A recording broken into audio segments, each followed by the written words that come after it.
From Volkanovski's bold claims of Makhachev requesting a rematch after their brawl, to his dreams of becoming a double-weight champion going down the drain, here's what the featherweight champion had to say about his fight against the Dagestani grappler. For starters, Islam Makhachev wasn't even sure he won the fight. It was a super close battle between the two MMA titans, and to be honest, the fight could have gone either way.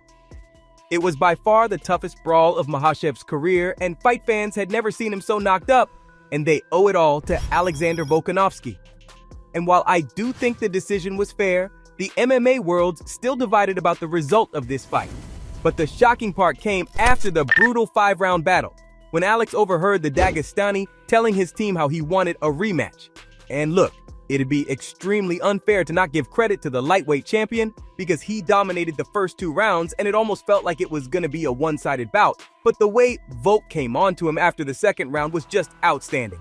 Things totally turned around when the local badass fighter grabbed control of the fight and showed the Dagestani what it feels like going up against the #1 pound-for-pound fighter in the world. And even though Islam managed to topple him and secure a spot right next to him in the rankings, a rematch is 100% in the books because, like I said before, the fight couldn't have been any closer. But was it really that much of a controversial decision? Well, Joe Rogan certainly thinks so. Just moments after the champ versus champ bout had ended, Joe Rogan was hyped to see yet another fighter get crowned as a dual-weight UFC champ. He was sure Volk won 3 out of the 5 rounds and would be awarded Islam's lightweight title.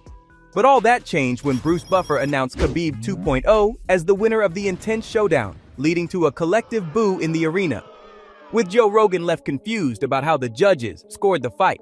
And this is huge coming from someone like Joe because he himself says he's one of Makhachev's biggest fans. And when no one's got his back, Rogan does.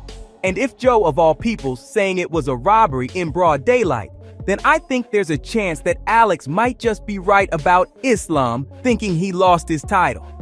Even MMA veteran Brendan Schaub was blown away and said Volk got robbed because if you take a look at the stats alone, the Aussie landed 70 significant strikes, and that's a big number because all of Islam's previous 13 opponents combined only landed 113. So yeah, when I call this the toughest matchup of Islam's career, it's pretty obvious why. But of course, it's not like Makhachev didn't have any support or something. A lot of MMA superstars thought it was a dominant performance and that the lightweight champion deserved to retain his title, along with being crowned the #1 pound-for-pound fighter in the UFC. But there might just be some truth to what Volk's saying after all, since he's being backed by the UFC commentator. But despite having all these MMA personalities vouch for him, Alex still believes he could have done better. Volkanovski was furious at himself after the matchup. During the post-fight press conference, he talked about how Islam wasn't as strong as he thought in some positions, but since he thought that was bait, he didn't go all out and take advantage of it. But looking back at it after the matchup, the featherweight champ thinks he could have done a lot more to win. Even a couple of days after the fight, the great shared how he rewatched the fight a couple of times and is confident he dominated the last 3 rounds. And when you think about it, that's exactly what Joe Rogan said as well. So again, it's no wonder that Islam did think he lost while requesting a rematch in his corner.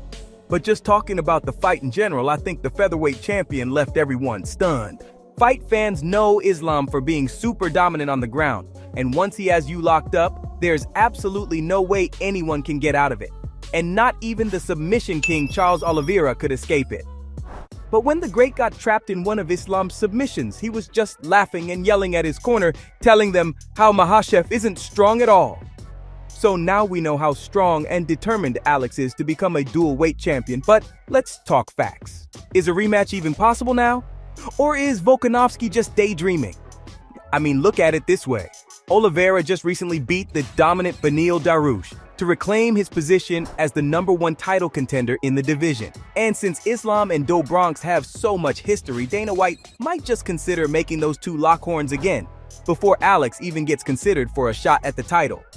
But I don't know if you've noticed or not, Alex is still hung up on this loss. All he talks about is how he's going to defend his own title and once again move up a weight class to try his luck at being the lightweight king. And you're probably wondering, what's the big deal if Islam doesn't have the belt? Can't the Aussie just fight Oliveira for the lightweight title? Well, firstly, it's not clear whether Dana even has plans to schedule a fight between the Dagestani and the Brazilian. And secondly, there's just not that much hype when you think about a brawl between Du Bronx and the Great. But at the same time, since Islam and Alexander already have beef going on, it would be much easier for Dana White to sell the fight and rake in millions from pay-per-view sales and tickets. Also, let's not forget, just days after UFC 284, Islam and Alex met up and promised the fans a rematch in the UAE. So let's see how things play out in the coming months. As long as the Great is able to defend his title against the scary Yair Rodriguez, another shot at the lightweight title shouldn't be an issue. But is Yair an issue?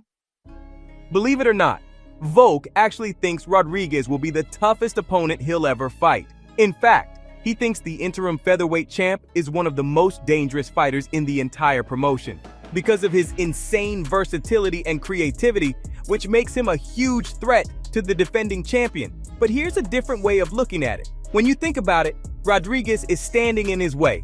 Alexander's got to defeat him if he wants to keep his lightweight title hopes alive. And while most MMA pros have sided with the Great to defend his title at UFC 290, there are some legends who think the Panther has everything he needs to topple the champion and rule the division. So while the Aussie's still stuck at how he couldn't beat Islam for the title, he has a huge challenge right in front of him. And the sooner he realizes just how important this fight is to become a doubleweight champion, the better. Because just imagine for a second, Rodriguez wins the title. Then what? It's game over for Volk, and his dreams of becoming a dual weight champ are pretty much over. I mean, the most he could do is face Yair in a rematch to take back the title. But that would require quite some time, which means more changes in both divisions. Regardless of all the challenges he's got ahead of him, the featherweight king's got this under his belt. Just the fact that he's acknowledged how much of a threat Yair is proof enough that he's gearing up for the fight. He's not being delusional thinking the Panther can't take him down. Alex knows he's a threat, but that's exactly what's keeping him going.